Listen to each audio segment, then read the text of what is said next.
I think clipping masks are probably one of the most powerful and easy to use tools inside of Photoshop. What is a clipping mask? It's basically a way of controlling the visibility of a layer. Clipping masks are kind of similar to layer masks, but while layer masks use black and white to hide or show content, clipping masks work a little differently. They basically use a base layer that your mask is applied to, and the base layer defines the visible boundaries of your entire group. And if you're a little confused, that's okay. I'm going to show you how to make it and then how to make cool stuff with it. This is ShinobiPixel. My name is Alan. Let's get started.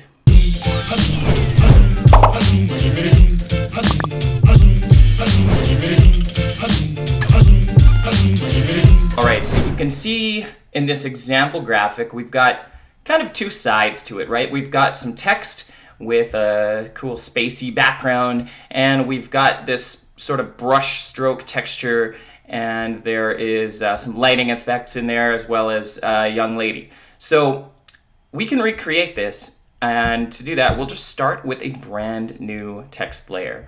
So you can choose any color of text you want. I'm just going to drag one out and paste what I want it to say. Let's size this puppy up.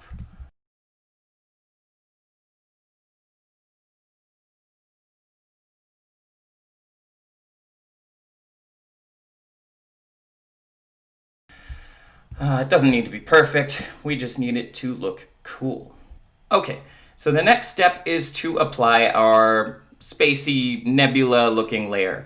Now, what I've done is I've created some assets in advance of this tutorial, and if you'd like them to follow along with, they are available in the description below. I've left a link to my Gumroad account and this particular tutorial. So you can download all those assets for free and follow along. I've also got the final working file in there too if you need to deconstruct it.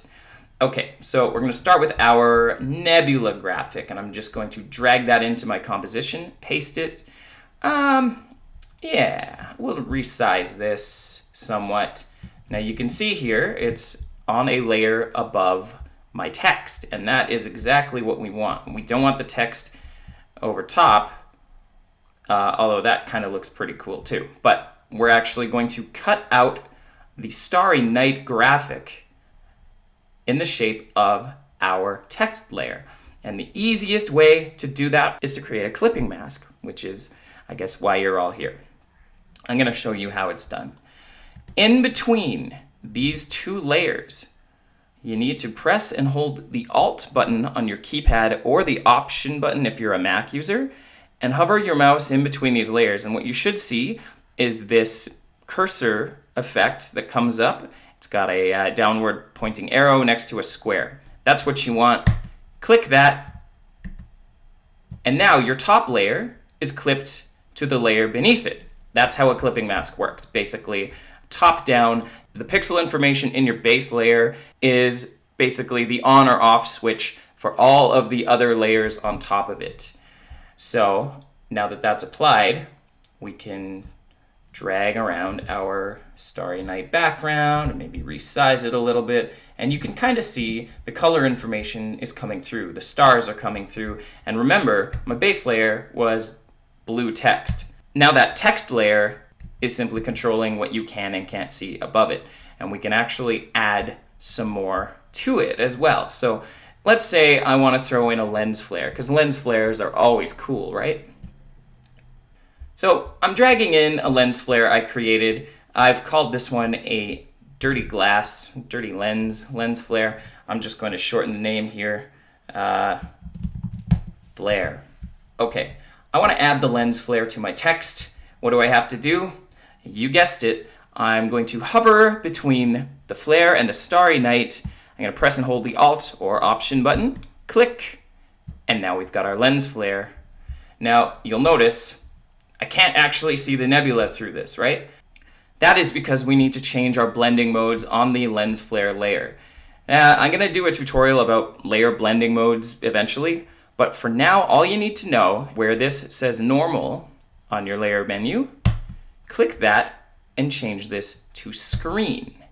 And now, if you drag around your lens flare, you can see it's only being clipped to that text layer, and you can still see the nebula in behind. So now you can do all kinds of things. You can change the angle, you can resize, you can reposition, you can add multiple if you are so inclined. So I don't know, I'm just gonna mess around with this for a second to find something that looks kind of neat. That works for me. Okay, I'm gonna hit save because you always want to save your compositions. Now let's put all of this stuff into a folder. If you don't know how to do that, select your flare layer and holding your shift button, select the bottom layer, the text layer in this case. Once those are selected, you can either hit Control or Command G, or there's a little folder button down at the bottom of your layers panel here. It says create new group, and just do that. And now my entire group is put together and it's all kind of nicely tucked into one layer. But if I want to go in and modify anything individually, I still can. So let's name this group Text Clipping Mask. Okay, now you'll recall in the example graphic, we had kind of a neat little brush stroke effect that we applied images on top of in a clipping mask. So let's drag our brush stroke graphic into Photoshop, like so. All right, now that the brush stroke is in place, the next thing we need to do is apply our young lady to the composition. So I'll just drag that layer right in and position her over the brush stroke.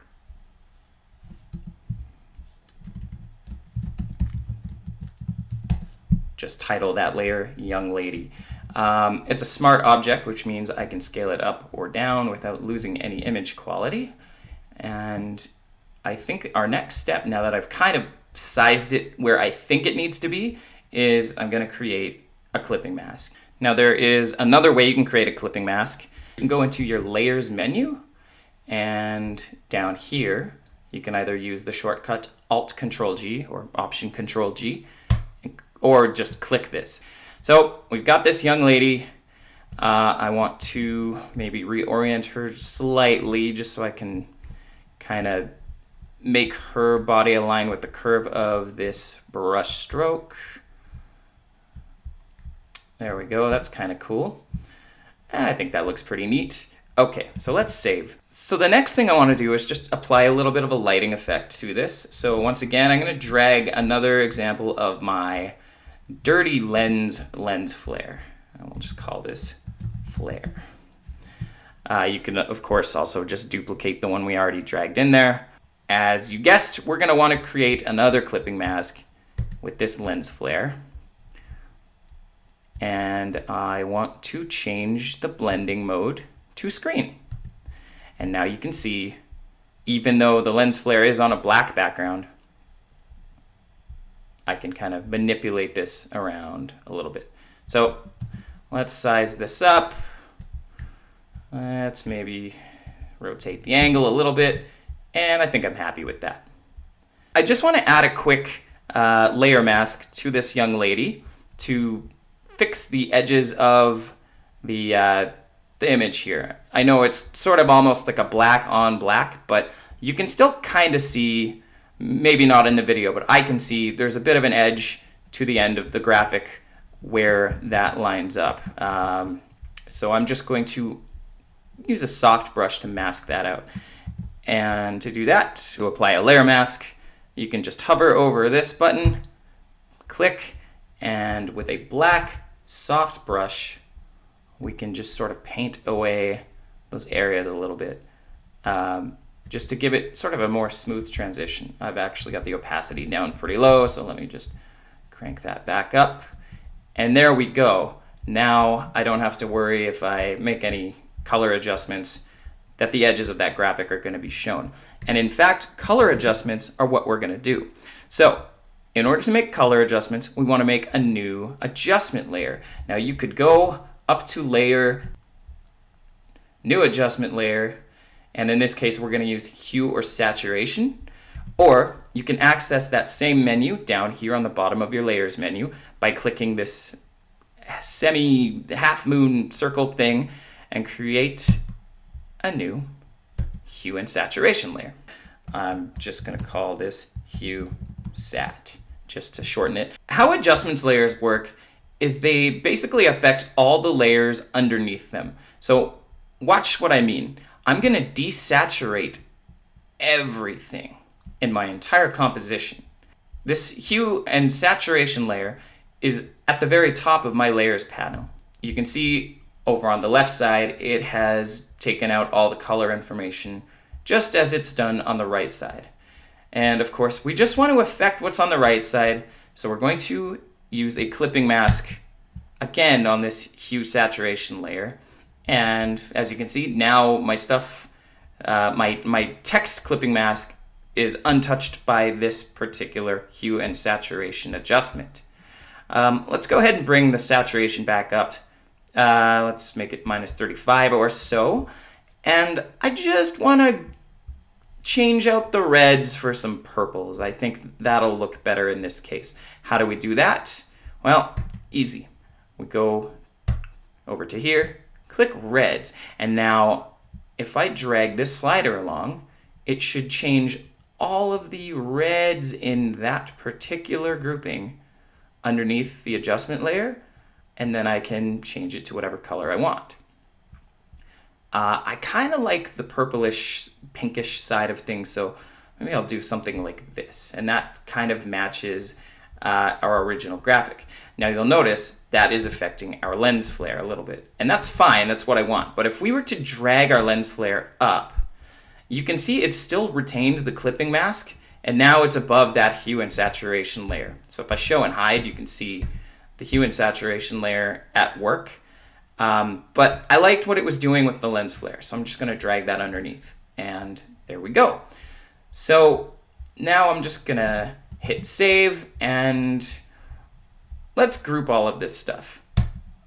Selecting the top layer, holding shift, selecting the bottom layer, press Control G or Command G, or click this little group icon, your choice. And we'll name this layer brush stroke.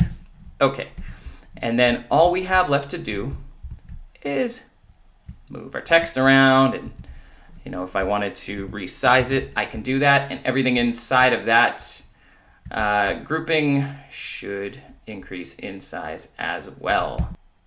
Okay, so I've resized that. One more thing I'll show you really quickly. If I want to apply a clipping mask to a folder, that is easy enough to do. So I've created a new layer. Let's just call this blue brush, because that is what I have at my disposal right now. And once again, I will hover my mouse over these two layers, click the Alt or Option button. Boom. Now I've got a blank clipping mask that I can paint in. And I'm just, again, going to grab a brush. Let's make it a little bit bigger, and I can start painting. Just a little bit. And I can do the same thing over on the other side if I want to incorporate some of those blues as well.